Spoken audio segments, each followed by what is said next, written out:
Right, good morning. We are now live. Hope everyone's having a great, happy hump day. So today I thought I'd talk about, I've been up nice and early as I am on Tuesday and Wednesdays with some glorious 6 a.m. corporate meetings, which is always fun. So taking a bit of a coffee break now. It reminded me of some insights from Charles Duhigg's book, The Power of Habit.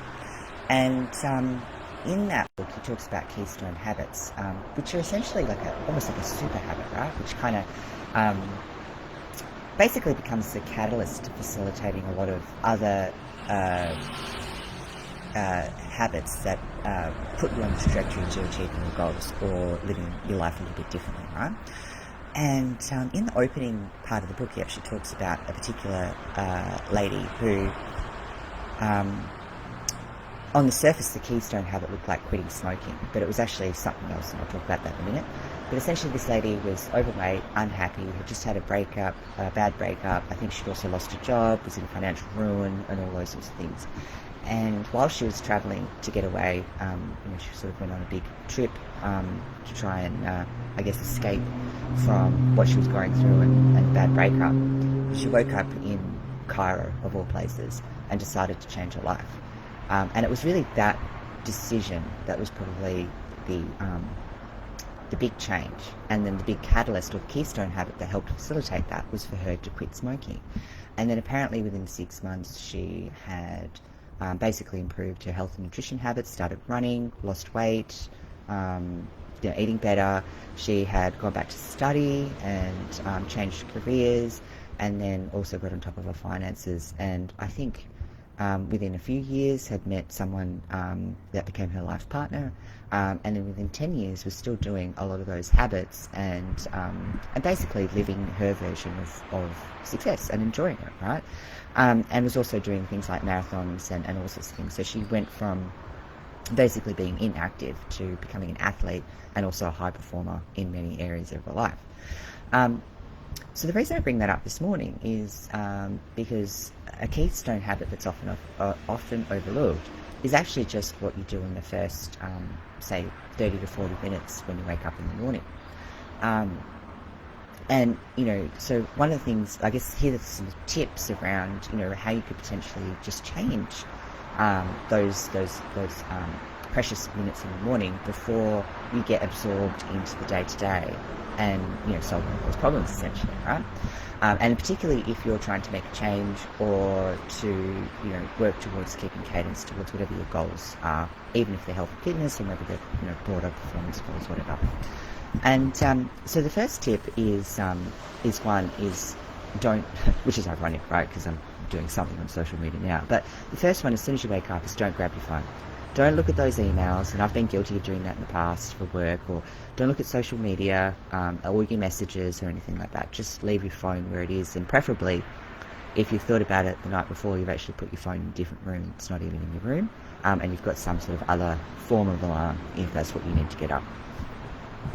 And the reason being is that the minute that you open up the phone and either go on social media or look at your emails and that, you basically are drawn fully into the outside world and your role in that, and you're either, whether you know it or not, it's actually invoking a lot of our survival emotions. So it's either around getting in and answering and putting out fires, or thinking about the problems that people just put on your shoulders instead of what you need to focus on for the day. And then, social media, some of that's positive, but some of it's a distraction. It's quite easy to lose a lot of time scrolling, or in some cases it can actually make you feel inadequate about yourself and so on as well, which isn't a great way to start the day, right? The second tip is to actually spend some time in either silence or meditating, and it can be for 5 minutes or it can be for 20, up to 20, doesn't matter.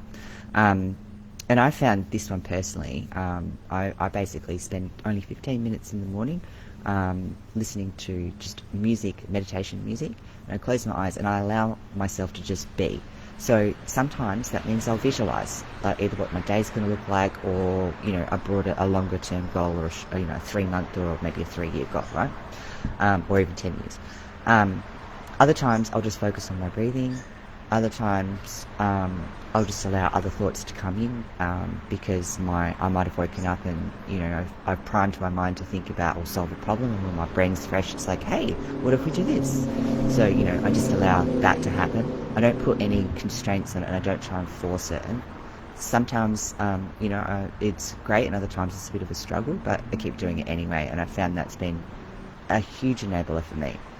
And the third one is, once you get up, whether you're getting ready or maybe when you're in transit to work or whatever you have to do, after you've dropped the kids off from school, whatever it may be, where you've actually got some time, is to either listen to your favourite podcast or an audiobook, or read around a topic that actually interests you, but something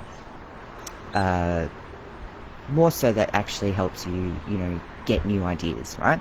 And the reason we do that is it's a good way to kind of prime the mind into getting ideas and thinking about how to approach things differently. So problem solving, right? And that's really important because it basically helps to practice developing, one of the 6 strategies of honing in a growth mindset. And basically what it does is it helps you to, develop that idea that any challenges are really opportunities, or how to overcome challenges, right?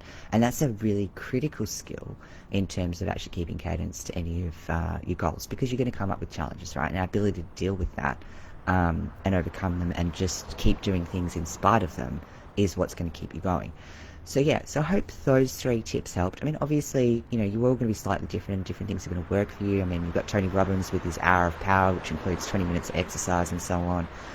You've got the 5 a.m. club, but, 5 a.m. doesn't necessarily work for everyone. So find what works for you, but have a think about, 1 to 3 really mini kind of key actions that you can do.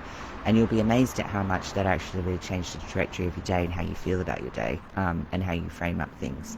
So I hope that helped. Obviously as well, tonight, if you haven't caught, we're doing a free webinar, and we're talking about how to get your body summer ready in 90 days. But we'll also touch on, not only the tools, but also, the skills, the habits and the mindset that you need to be able to achieve that goal.